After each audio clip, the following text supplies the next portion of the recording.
Welcome back students. हमने पाठ पढ़ा था कबीर की साखियां और सबद, जो कि आपका यूपी 5 में शामिल किया गया है डीबीएसई में। इस पाठ से जुड़े हुए प्रश्नोत्तर मैं आज आपके साथ डिस्कस करने वाली हूं, तो सभी लोग ध्यान से सुनिए। पहला प्रश्न आपका है, इसमें बनता है जो कि कबीर ने मानव जीवन को हीरा सरीखा क्यों कहा है, हीरे जैसा क्यों कहा है। तो आपके हिसाब से क्या आंसर बनता है वो भी आप क्लास में डिस्कस करेंगे। मैंने यहाँ पर जो सोचा है कि कबीर कहते हैं कि मानव जीवन हीरे जैसा है, यानी कि बहुत अनमोल है, क्योंकि मानव ही एक ऐसा जीवन है, मानव जीवन ही एक, सिर्फ मनुष्य ही ऐसा व्यक्ति है, ऐसा जीव है जो इस संसार में सारी चीजों को कंट्रोल कर सकता है, सबके ऊपर अपना कब्जा कर सकता है, और एक सबसे बुद्धिमान प्राणी मानव ही माना जाता है। मानव जैसे चाहे वैसे प्रकृति को भी अपने हिसाब से ढाल सकता है, बाकी सभी जीवों को भी अपनी सुविधा के लिए इस्तेमाल कर सकता है। यानी कुल मिलाकर के सबसे कीमती जीवन, सबसे ज्यादा महत्वपूर्ण जीवन यहाँ पर मानव का ही है। मानव होकर के हम बहुत से पुण्य कर्म कर सकते हैं, ईश्वर का स्मरण कर सकते हैं, दूसरों के हित में काम कर सकते हैं, बाकी सभी जीवों के जीवन के लिए भी हम इस धरती को सुविधाजनक बना सकते हैं। तो इस तरह से ये जो मानव जीवन है यह हीरे जैसा है, यानी कि बहुत अनमोल है। इस जीवन में हम बहुत से ऐसे काम कर सकते हैं जो कोई और नहीं कर सकता है। तो मेरे हिसाब से बेटे ये आंसर बनता है, बाकी चीजें हम क्लास में डिस्कस करेंगे।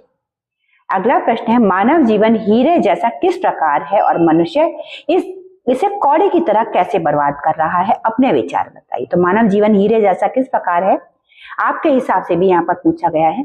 तो मेरे हिसाब से तो मानव जीवन हीरे जैसा इसलिए है क्योंकि हम इस जीवन में जो चाहे वो कर सकते हैं, जैसा चाहे वैसा हम इस जीवन से कोई भी फल पा सकते हैं। हर व्यक्ति को हम जीवन में सुविधा दे सकते हैं, हर एक के जीवन को हम सफल बना सकते हैं, सरल बना सकते हैं, लेकिन हम इस जीवन को कौड़ी की तरह बर्बाद कर रहे हैं। हम अपने आलस में, अपने स्वार्थ में इस जीवन को बर्बाद कर रहे हैं, अपने आप को भी नुकसान पहुंचा रहे हैं और इस सृष्टि को, इस धरती को भी नुकसान पहुंचा रहे हैं।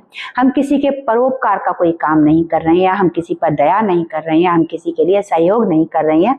तो इस तरीके से हम अपने इस हीरे जैसे जीवन को कौड़ी की तरह बर्बाद कर रहे हैं। अगला प्रश्न है, कबीर के अनुसार हमारा ईश्वर हमें दिखाई क्यों नहीं देता। तो कबीर के अनुसार हमारा ईश्वर इसलिए नहीं दिखाई देता कि जैसे तिल के अंदर तेल होता है परंतु वो दिखाई नहीं देता है, ऐसे ही जैसे हमारा ईश्वर जो होता है वो हमें नहीं दिखाई देता है। जैसे हवा होती है, हमें महसूस होती है परंतु हमें दिखाई नहीं देती है। और चकमक पत्थर का उन्होंने उदाहरण दिया है कि एक चकमक पत्थर होता है, उसके अंदर आग होती है, उसे रगड़ने पर आग उत्पन्न होती है लेकिन दिखाई नहीं देती है। ऐसे बहुत से उदाहरण आपको मिलेंगे जो हमें महसूस होते हैं परंतु हमें दिखाई नहीं देते हैं। ऐसे ही हमारा ईश्वर भी हमें महसूस होता है लेकिन दिखाई नहीं देता है। अगला प्रश्न है आपका, बहुत ज्यादा बोलना और बहुत ज्यादा चुप रहना गलत कैसे हो सकता है। अगर हम बहुत ज्यादा बोलेंगे तो हम सिर्फ बोलने पर ही फोकस करेंगे, हम किसी और को सुनने की तरफ ध्यान नहीं देंगे। बहुत सी ऐसी बातें भी हमसे मिस हो जाएंगी जो हमें सुन लेनी चाहिए। हम ज्यादा बोलने में बिजी रहेंगे और ज्यादा बोलने पर क्या होता है कि व्यक्ति कई बार अनर्गल बोलने लगता है, बेकार बोलने लग जाता है। उसको बहुत ज्यादा किसी के बोलते हुए को कोई बहुत ज्यादा सुनना पसंद नहीं करता है।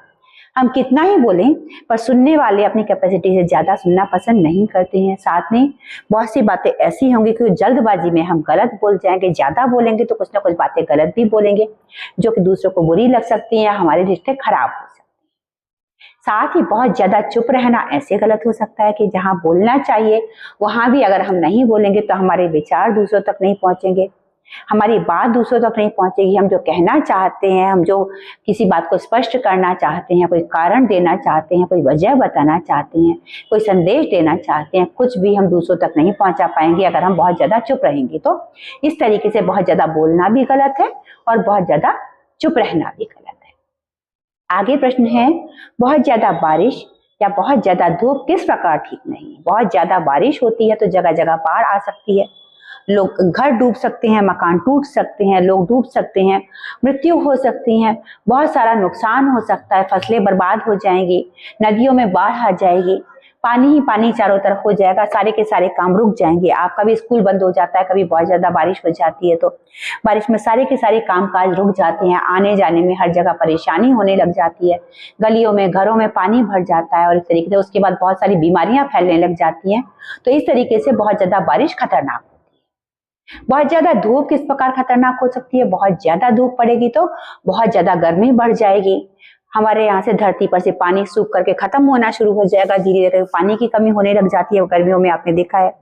इसके अलावा बहुत ज्यादा धूप होगी तो बहुत से काम हम लोग नहीं कर पाएंगे, गर्मी की वजह से लोग परेशान हो जाएंगे, बहुत से जानवर गर्मी की वजह से मर जाएंगे, उनका ठीक से ये नहीं जीवन नहीं चल पाएगा, बहुत से पौधे सूख जाएंगे, बारिश नहीं हो पाएगी तो उससे क्या होगा कि बहुत ज्यादा धूप की वजह से गर्मी बढ़ती चली जाएगी।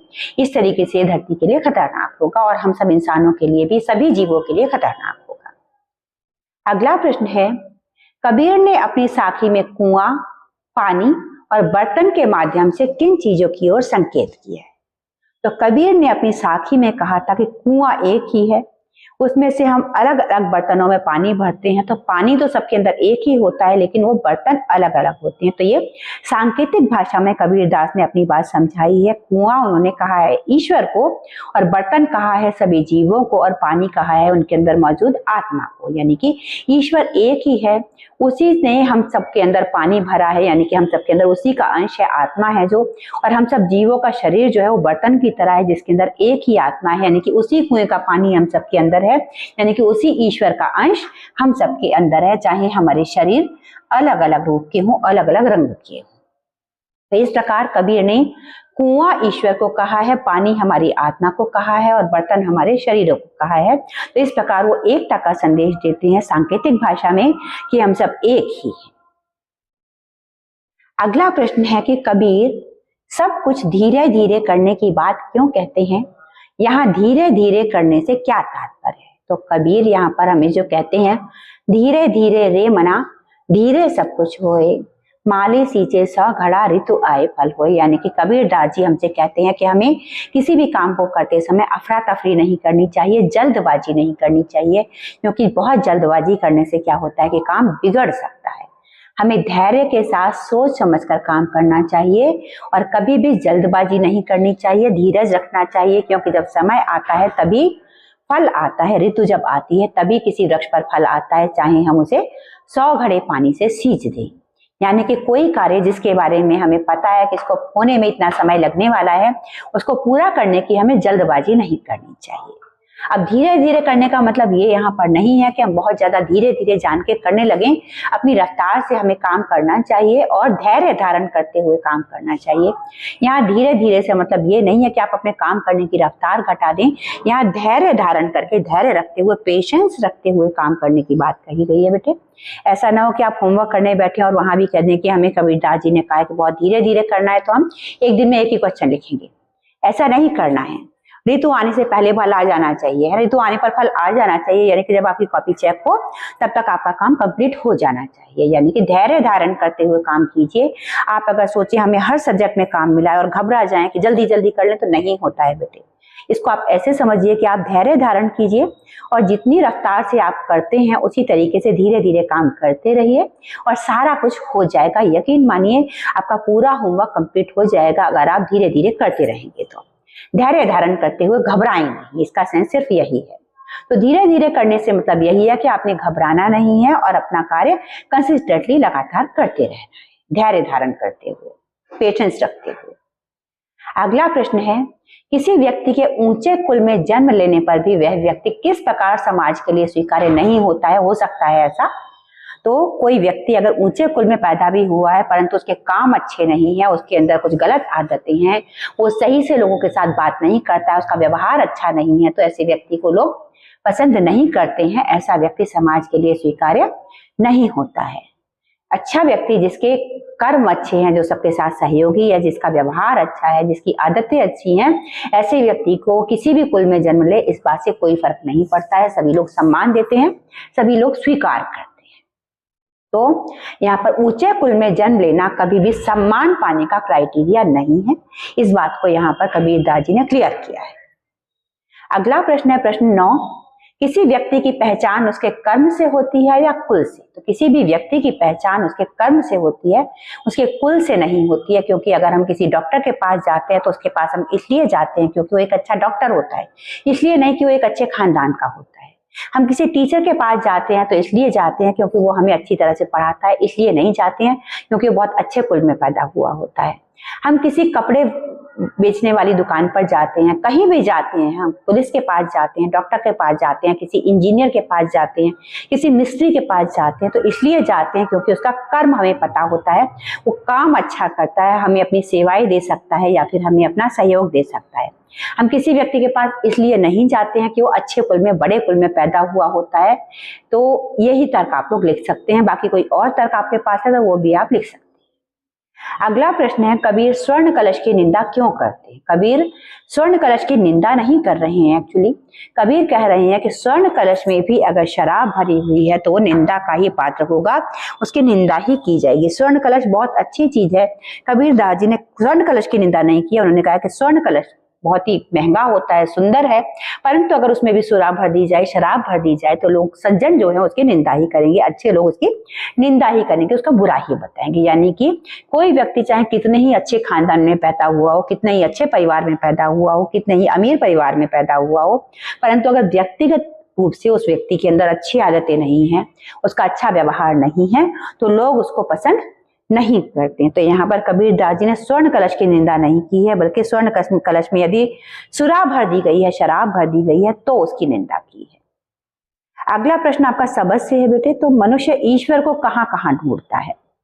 मनुष्य ईश्वर को मंदिर में, मस्जिद में, साथ में क्रियाकर्म में, तीर्थ यात्रा में, पूजा अनुष्ठान में, इन सब जगह पर ढूंढता है। इनके अलावा भी चीजें आप लिख सकते हैं।